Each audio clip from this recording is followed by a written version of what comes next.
The Raven.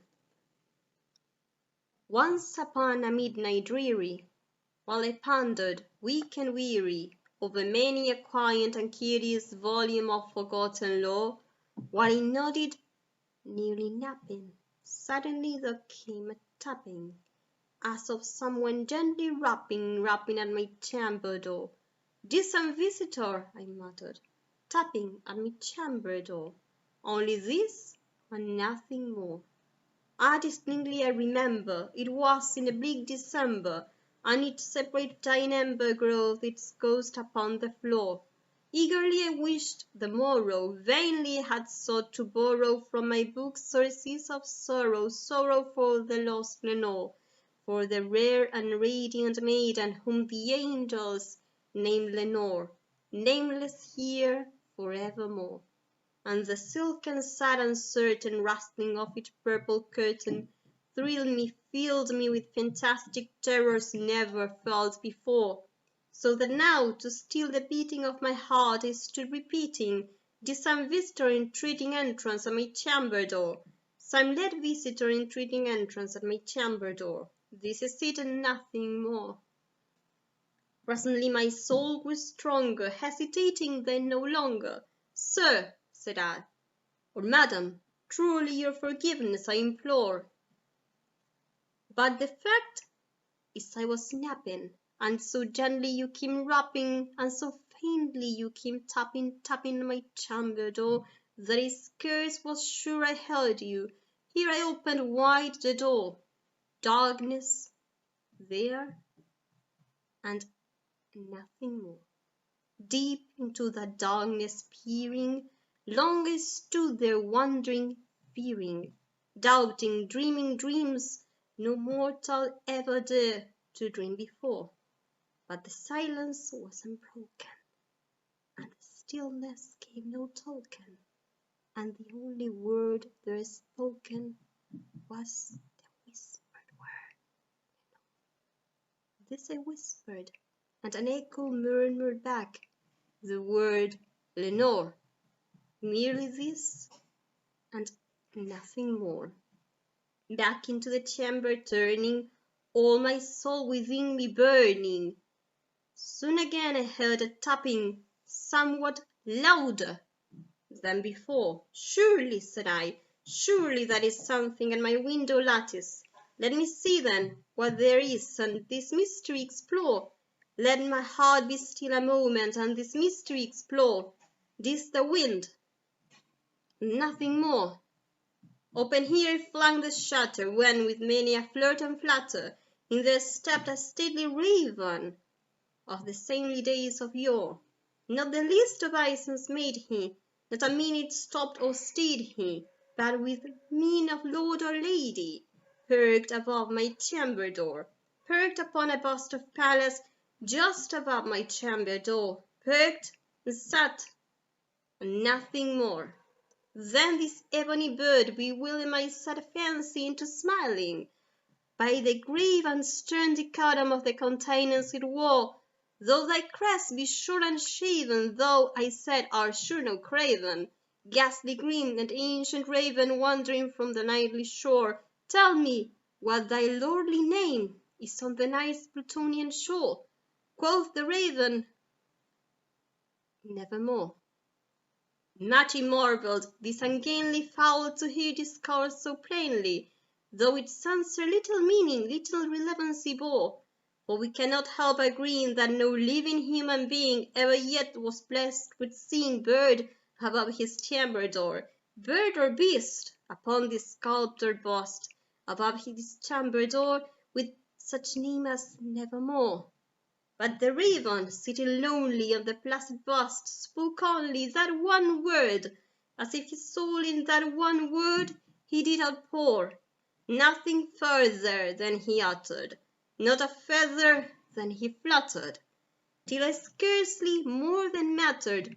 Other friends have flown before, on the morrow he will leave me, as my hopes have flown before. Then the bird said, "Nevermore."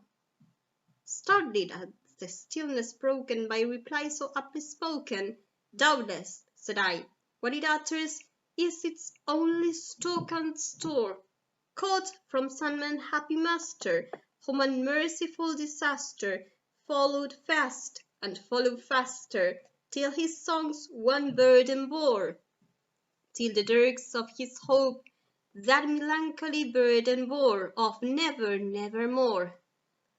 But the raven still bewailing all my fancy into smiling, straight I wheeled a cushioned seat in front of bird and post and door.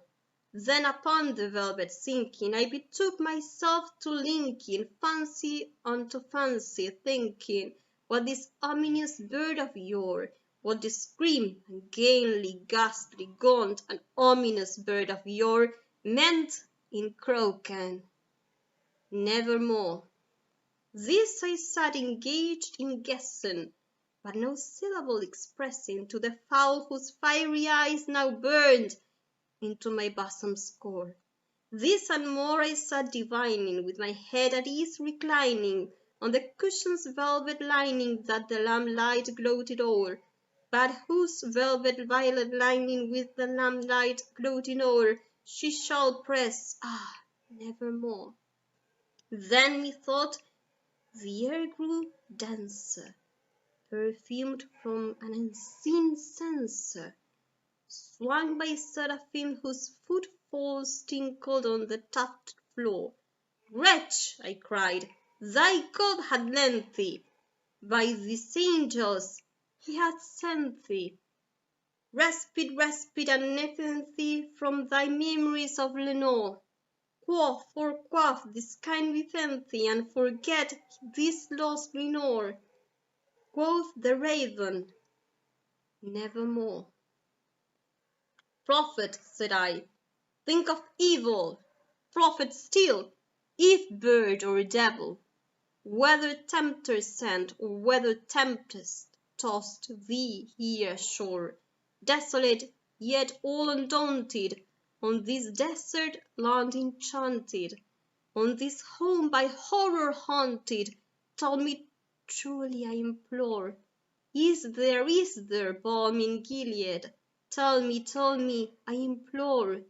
Quoth the raven, "Nevermore."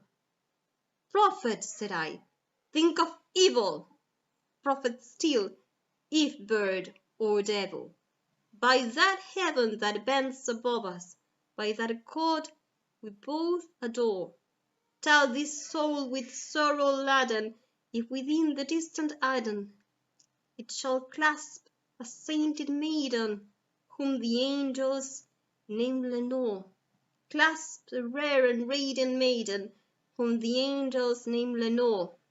Quoth the raven, "Nevermore." "Be that word or sign of parting, bird or fiend," I shrieked, upstarting, "get thee back into the tempest and the night's Plutonian shore. Leave no black plume as a token of that lie thy soul hath spoken. Leave my loneliness unbroken. Quit the bust above my door. Take thy beak from out my heart, and take thy form from out my door." Quoth the raven, "Nevermore." And the raven, never flitting, still is sitting on the pallid bust of Pallas just above my chamber stool, and his eyes have all the seeming of a demon's that is dreaming, and the lamplights o'er him streaming throws his shadow on the floor, and my soul from out that shadow that lies floating on the floor shall be lifted nevermore.